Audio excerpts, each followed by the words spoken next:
Oh boy, is it time for Crimson Dragon to go already? Well, make sure you guys smash the living crap out of that subscribe button so you guys don't miss out on more discussions. Oh boy. So, I sat through OCG results for the week, just kind of seeing what's going on here. You know, King Calamity has been a pretty decent talking point on the TCG side of things, but somebody pointed the finger this week at not Calamity. They actually went after, I kid you not here, they actually went after Crimson Dragon. They're like, Crimson Dragon is the problem here. And a few people kind of looked around and they're like, Konami's not going to ban Crimson Dragon at this point in time. You know, it just came out. It literally needs time to, circulate. And it's a gosh darn good card that, the people are going to want reprinted in the near future. I mean, $10 isn't a lot of money, but the potential, and it's also technically a signer dragon. I mean, who would have guessed that? So, sitting through all the data this weekend, I know the community is, oh boy, we're looking at King Calamity right now. We're like, yeah, this card's a problem. Yeah, trust me. I know. All right, Mana DM doing it to you right now. I know, right? Mana DM getting a turn skipper, lingering effects that allow your opponent the chance not to play the game. How dare we have those in the game? That's why everybody wants Dimensional Barrier banned for whatever reason. I swear, this is what has inspired all this talk was, well, we had Centurion early data come in.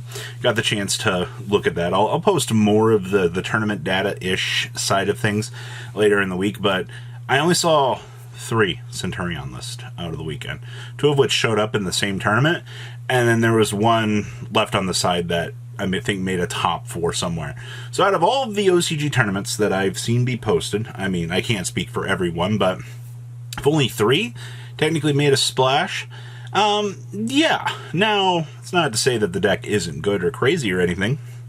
It's just, it's not oppressive currently. Now, who's to say in a future line of support, it could break the game. I mean, we've seen that before. Also, one of the spiciest builds was playing 2 King Calamities. So, that's 2 turn skips. Well, I don't know how you didn't finish the job the first time that you had to resolve a second one of these. But you know what? I'm impressed. The fact that you can just kind of tuck this in. I also saw, and I kid you not here, Ghost Reaper and Winter Cherries was showing up for the Crimson Dragon.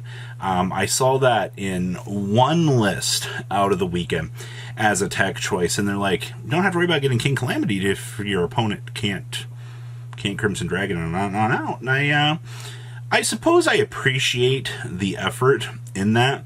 The fact that you can just effectively remove the target and there not be an issue with it. Sure. I mean, that makes sense. I mean, that's always the game plan. Like, if you're worried about something, there's always going to be the Ghost Reaper and Winter Cherries for you to clean it up. But is it going to be a consistent issue? I mean, what is it? It's just draw the out. That's why the TCG is just playing as many Book of Moons, Book of Eclipse that we can pack in this month into the format just to out any big problematic card that actually is running around right now. Like, right. That's the mentality of the month right now. It's just play the out. I feel like that's the mentality every single month. So, week 1, Calamity is not an oppressive force. It kind of just walked in, sat down at the dinner table, and everybody just kind of rolled their eyes. They're like, oh, great, we have to deal with this guy this week. And I don't want to not point the finger at Centurion, but I've already read the discussion from people that are going, once we see, this card, once we see some removal of King Calamity, the deck is just supposed to be a pile of garbage. I also believe that the deck can make the Cosmic Blazar. It's one of the big dragons that you can actually make out of our dear friend, level 12. So that's kind of cool. I mean, King Calamity is, the biggest pain in the butt in the room. I mean, not a single one of us is going to, ignore that, but there is the Cosmic Dragon, and I'm sure if Konami's taken note of this, and they looked at, oh boy, we've got a problem here. King Calamity was the thing that was designed to sell this deck.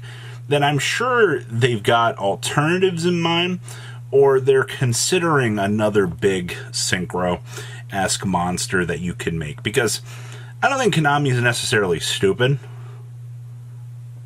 I don't necessarily think that Konami is stupid, but I feel like whatever the next wave of support is for this deck, it needs to be, I think we need to have another synchro. I think we need to have some sort of other monster that we can kind of toggle on into and be able to play the game with. Now, that's not to say that, you know, the arsenal of stuff that we've already got for this deck isn't great. No, it's just, if the deck's identity right now is, oh, wow, monsters, calamity lock your opponent, the deck needs to have a backup plan. That's why I bring up the, you know, the Blaze R Dragon that you can play in here. It's just, at this point in time, if that's it, it's got to be something else. Maybe Konami, once again, maybe they've got another dragon planned for down the pipeline here. You know, level 12 synchros. I mean, who knows? It's still the 25th anniversary. I mean, they can pull any sort of, you know, synchro-esque monster out of their butt. I don't know, but that's where we're sitting right now. So anything else really interesting that kind of showed up out of the weekend, out of the metagame? Honestly, I think one of the most interesting things that I can toss into this video is the fact that Bookatayo actually saw some play. And that is the book that flips a monster face up. You might not believe me when I say this to you, but it saw play out of the New York Regional in the winning list. And when I start doing regional data breakdowns later in the week here, once we wrap up what I have floating left over from last week, you will get the chance to see what is going on here. And it's basically a counterplay to Book of Moon. It's not a quick play, it's a normal spell, but the biggest thing is your opponent is trying to either book your Arise Heart, or they're trying to Book a Moon, say your Fenrir, that you're sticking on the field that is going to be the piece that kind of starts everything. The mentality is, well, if we shut off the Searcher, then we don't have to worry about it because people don't play out to this, or, you know, are they really going to burn the Lance to protect the Fenrir? That's a lot of the mentality that's kind of been floating around right now. So the fact that one duelist said, you know what, I'm still going to play all of these books, I'm still going to play all of this oppressive, you know, stuff that's floating around in the format, but we're going to go ahead and we're going to play 3 Bookatayo to go ahead and kind of counterpoint the meta, be able to resolve flips, and see where our opponent goes from there. And it worked out. It was only a 200 plus man regional, but the fact that the format has evolved from, you know, lances, all of the books, all of these tech choices that we're seeing right now in the meta to make sure that these decks are having their thing, I think it's interesting. I mean, you also just saw the data yesterday that we posted, you know, seeing that Alistair the Invoker actually had a top. And I mean, the biggest things that we could take away from the meta currently are, well, everybody's sick of Cashed Hero, which I don't blame them. The fact that with how the meta is currently going, we are seeing the spin around on tech choices, and I think it's interesting just seeing how we're passing these cards along out here and how the meta is handling these tech choices. So pretty cool, honestly.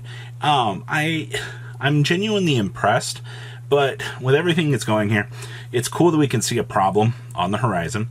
The community has found a way to address it, and current already existing problems might not necessarily feel, hopefully, the craziest out there, but the meta is still a little bit stale. I'm not taking anything away from that. I hope that we do see some sort of change out here, but at the current juncture with where everything's sitting, Calamity looks like, for the time being, we'll have to wait and see how the TCG handles it. I don't know if Calamity's going to make it through a next possible list here in the TCG, because, to be honest with you, Mana Diem's already kind of dragging its feet across the floor, and not a lot of people are necessarily happy with it already existing. So if we're already massively annoyed with the deck, I can only imagine that they're going to clean it up much faster than normal. So please, leave a comment down below. Tell me what you guys think, and I'll see your beautiful faces back here later in the day, guys. Peace out. Patrons, thank you.